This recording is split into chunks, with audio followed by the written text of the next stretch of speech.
Picture this. You're sleeping soundly, thinking the world is stable. Then, at midnight, the ghost wakes up. This isn't a horror movie. It's the global energy market.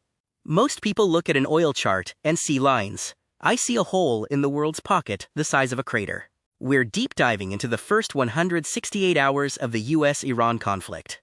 This is the week the cheap energy era didn't just end, it went out in a blaze of glory.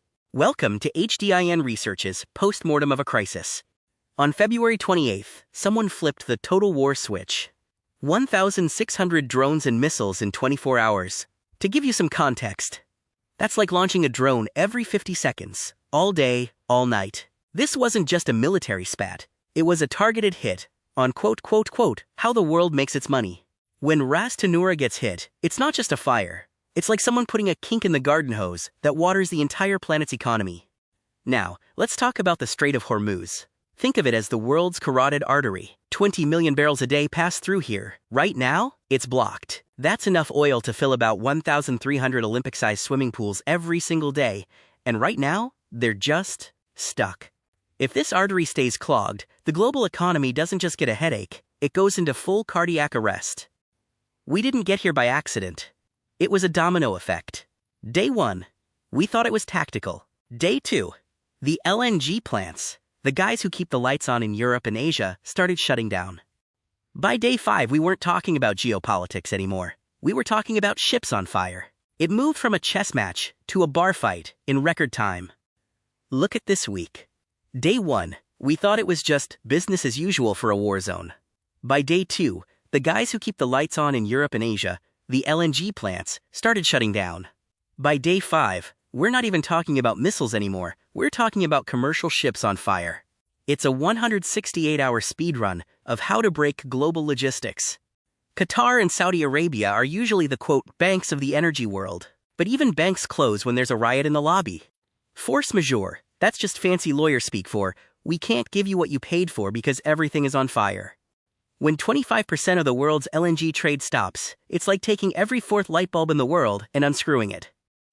Look at this image. This is a graveyard of logistics. The IRGC didn't just close the gate, they mined the driveway. We've got smart mines in the water now. Think of them as underwater guard dogs that only bite tankers.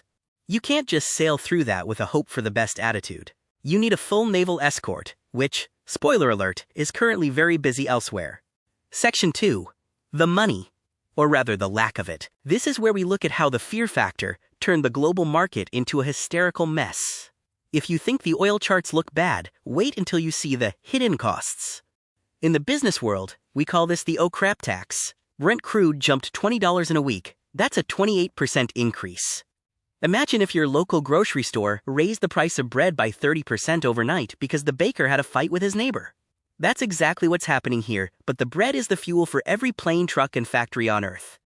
Check out the Shanghai crude, up 50%. That's not a market, that's a panic attack in numerical form. While WTI and Brent are screaming, Shanghai is essentially hyperventilating. Why? Because Asia is at the end of the longest straw in the world, and someone just stepped on it. Who gets hurt the most? It's not the US. They have their own backyard garden for oil. It's India and Japan. India gets 80% of its lifeblood through that one tiny strait.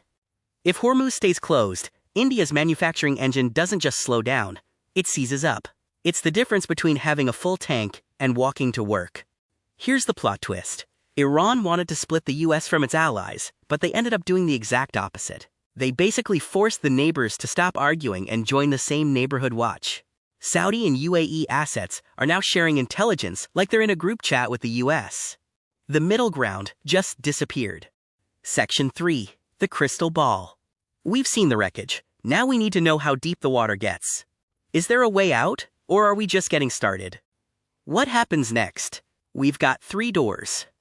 Door number 1. China steps in and plays the, adult in the room, 55% chance. Door number 2. Everything goes Mad Max, and oil hits $120. Door number 3. A miracle ceasefire. Personally, I'd keep my eye on door number 2. In this neighborhood, miracles are in short supply. The forecast for next week? Expect the war to go digital. Why send a $1 million missile when a line of code can shut down a power grid? That's the asymmetric shift. Also, watch Beijing. They need that oil to keep their factories breathing, so they might be the only ones left with a working phone line to both sides. $100 oil isn't just a possibility, it's a looming shadow. If you're looking for a silver lining, you're in the wrong video. But if you're looking for the data to survive this, you're in the right place.